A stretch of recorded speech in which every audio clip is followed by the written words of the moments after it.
Okay, तो ये formula पता चल, खाली फॉर्मूला ही बताना, कोई डेरिवेशन जैसा नहीं है।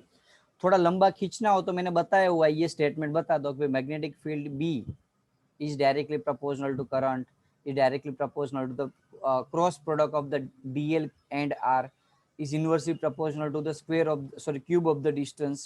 ओके, मिला दिया तीनों तीन, ये 1 2 3 कंसेप्ट को, तो प्रोपोर्शनलिटी हटाओगे तो कांस्टेंट लगेगा म्यू नॉट अपॉन 4 पाई। ओके, ये प्रोपोर्शनलिटी हटाया तो लगा कांस्टेंट, और ये जो क्रॉस प्रोडक्ट है उसको हटा दोगे और स्केलर फॉर्म में लिखना हो तो क्या लिखोगे, साइन थीटा।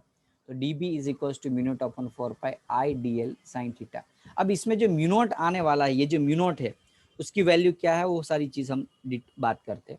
उससे पहले magnetic field, okay, mu naught की जो वैल्यूज होगी वो होगी 4 पाई इंटू 10⁻⁻7 टेस्ला। कितनी होगी बच्चों म्यू नॉट की वैल्यू? हेलो, म्यू नॉट की वैल्यूज कितनी होगी? 4 पाई इंटू 10⁻⁻7, और डायरेक्टली म्यू नॉट अपॉन 4 पाई की वैल्यू एग्जाम में डालनी होगी, वो वैल्यू होगी 10⁻⁻7। वो तो पता चल ही गया होगा कि नीचे 4 पाई आ जाएगा तो ये रहेगा, ये कांस्टेंट की वैल्यू है। जैसे k की वैल्यू आती थी गॉस लॉ में, क्या 9 इंटू 10⁻9। ऐसे ही ये इस लॉ के अंदर, कौन सा लॉ है ये? Bio showers law. तो बायो सावर्स लॉ के अंदर जो कांस्टेंट की वैल्यूज आती है वो क्या होती है? म्यू नॉट अपॉन 4 पाई। ओके, अब टेस्ला क्या है? तो मैग्नेटिक फील्ड बी का यूनिट है। वो क्या है? टेस्ला मैग्नेटिक फील्ड का यूनिट है। टेस्ला नाम के साइंटिस्ट ने, वो अभी जो टेस्ला है वो नहीं हो, ओके, पहले जो टेस्ला नाम के साइंटिस्ट ने इसके बारे में, मैग्नेटिक फील्ड के बारे में इन्वेंशन किया होगा, इसके हिसाब से उसके ऑनर्स में उसका नाम टेस्ला रखा हुआ है। ओके, बहुत सारे हैं ऐसे, तो वेबर पर मीटर स्क्वायर भी है उसका unit, weber per metre square. Okay, बहुत सारे अपने हिसाब से आप बना सकते हो, जिसे फॉर्मूला वैसे उसका यूनिट। बहुत सारे फॉर्मूला आएगी, इस हिसाब से आपको ये सारे जो फॉर्मूला है वो कैसे आए वो पता चल जाएगा उसके बाद। ओके, यूनिट हुआ क्या उसका बच्चों? टेस्ला। ओके, मैग्नेटिक फील्ड ये जो है वो वेक्टर क्वांटिटी है। मैग्नेटिक फील्ड क्या है बच्चों? Vector quantity. तो वेक्टर क्वांटिटी है, ये भी एक ध्यान रखना ये चीज। तो वेक्टर क्वांटिटी होगी तो कॉमन सेंस है उसका कोई डायरेक्शन होगा, हाँ कि ना? यदि वेक्टर है तो सर डीबी की डायरेक्शन है वो कैसे फाइंड करें? तो उसके लिए बहुत सारे लॉ है, उसमें सबसे अच्छा जो लॉ है वो है राइट एंड थंब रूल्स। कौन सा? Right hand thumb rules.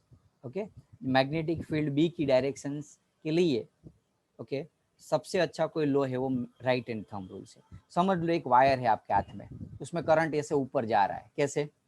ऐसे ऊपर जा रहा है, तो वहां आपकी थंब रख दो। क्या रख दो बच्चों? थंब। ओके, अब आपको ये जो करंट की डायरेक्शन है पता चल गया ना, करंट ऊपर जा रहा है तो करंट की डायरेक्शन में आपको थंब रख देना है। अब मुझे इस डायरेक्शन में, इस साइड पे P point, okay, P side पे, राइट साइड बोलते हैं उसको, मैग्नेटिक फील्ड फाइंड करनी है। इस साइड पे मैग्नेटिक फील्ड की डायरेक्शन कहाँ होगी?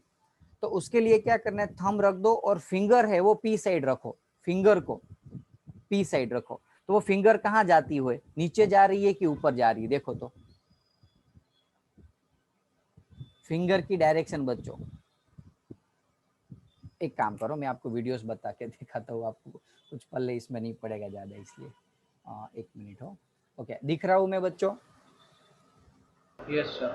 ब्लैक कलर का यूज करूँ? ओके, समझ लो कि ये करंट की डायरेक्शन है ऊपर, समझ में आया वो करंट की डायरेक्शन? Yes sir. ओके, वहां थंब रख दिया आपने। अब आपको पी कहाँ है? तो इस साइड पे पी है, तो देखो फिंगर कहाँ जा रही है, अंदर घुस रही है, हाँ कि ना? Yes sir. तो पी साइड यानी कि left side, sorry right side पे मैग्नेटिक फील्ड की डायरेक्शन कहाँ होगी? इनसाइड। कहाँ होगी बच्चों? Inside the surface. अब यही चीज राइट साइड पे समझ लो, क्यू पॉइंट लिया मैंने, राइट साइड पे क्यू पॉइंट लिया। अब आपको क्या करना है, थंब तो ऊपर ही है, देख लो करंट तो ऊपर ही जा रहा है, खाली हमें क्या करना है, डायरेक्शन चेंज करनी है। तो अब ऐसे रखो, अब देखो लेफ्ट साइड पे कहाँ जा रही है फिंगर की डायरेक्शन? ऊपर आ रही है। Hello, yes sir. तो ऊपर आ रही है तो करंट की डायरेक्शन ऊपर है, तो फील्ड की डायरेक्शन लेफ्ट साइड पे कहाँ होगी, क्यू साइड पे, इनसाइड की आउटसाइड, इनसाइड की आउटसाइड बच्चों, आउटसाइड। यहाँ आउटसाइड दिखेगी। भाई समझ में आया कि आप खुद ट्राई करो तो पता चलेगा बच्चों, ये फील हुआ कि नहीं। अब यही चीज, चलो चलो एक काम करो, उल्टी डायरेक्शन ले लेता हूं मैं, क्योंकि ऊपर से देख के तो सभी आंसर बता देंगे। अब बताओ चलो, पी साइड पे, पी साइड पे